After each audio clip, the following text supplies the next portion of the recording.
Water pollution can be easily dealt with by implementing proper waste disposal. One of the most beautiful and advanced cities may be found in the Philippines, Cebu City. They have access to some of the best natural harbors in the nation, a high level of living, and first-rate transit option. The city has put in place stagnant water quality regulations in order to give the citizens the best of what they deserve. Many people are curious to how this is even possible, given that the tap water in Cebu City is treated to be pure in over 95% of the city. The level of toxins in Cebu City's water system is negligible, if not non-existent, is the answer. As we all know that tap water in Cebu City is not the safest option when it comes to suitable drinking water because of the lack of sanitation in faucets and pipes. As people living in this city, we must find solutions to a cleaner and more accessible water sources for everyone and for their basic needs, for cooking, for cleaning themselves, and etc. The LGU should help implement ways to combat this endless problem to improve water quality. My speech is gonna start out with how we can filter our water ourselves, if we really need to, and why we need to filter our water. I'll also be talking about plastics in bodies of water and how we can contribute to clean up after our garbage. And lastly, I'll also be talking about how the Guadalupe River is the most polluted river in Cebu City and its progress to rehabilitation. Is the tap water in Cebu City that you consume every day contaminant free? Well, that's not quite the case. Your faucet leaks a lot of dirty water into the air. It could be brought on by drug industries, big businesses, or just everyday carelessness that comes with operating a business anywhere. You may have noticed the sizable water reservoirs in Cebu City, which receives massive dumping in treated sewage and trash. The, the city fills in old canals with this waste of water uses for treatment. As well, these toxins do, however, eventually return to the environment. To face off the unsanitary tap water in Cebu City, the government may help assist in a number of ways to enhance community water cleanliness.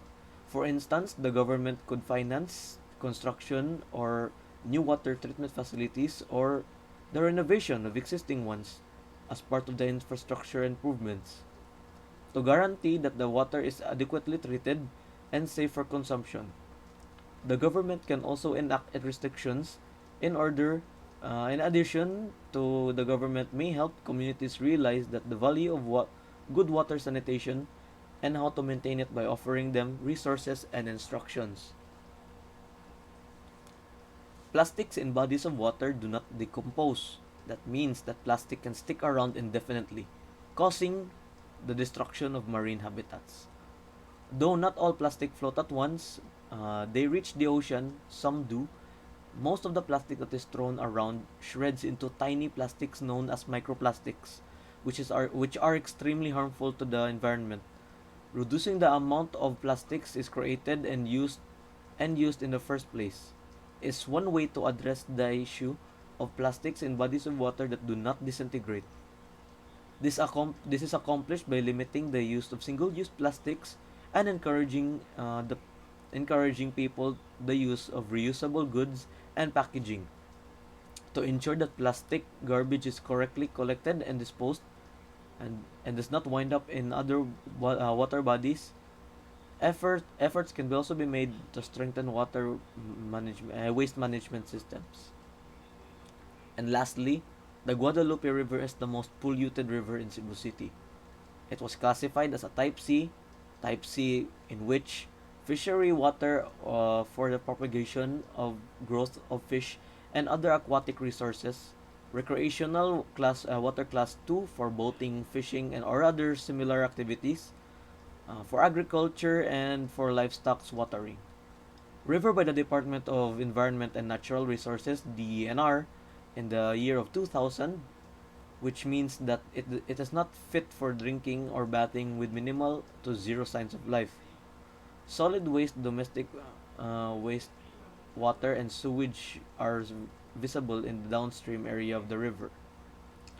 Finland was able to combat this same similar issue by choosing multiple trash tariffs and the waste treatment system are just two examples of the public administrative responsibilities that fall under the purview of the municipal waste management authority.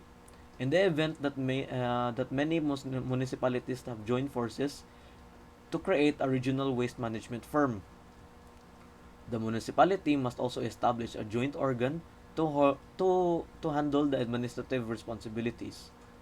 The rehabilitation and the restoration of floodplains and the river wetlands creates shaded terrestrial and riverine habitats, as well as seasonal aquatic habitats and corridors for the native riparian trees.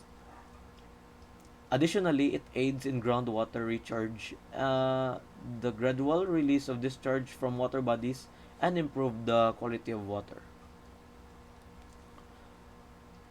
I have provided a few issues regarding pollution to our bodies of water and how we can combat them with the help of LG and the LGUs and the community.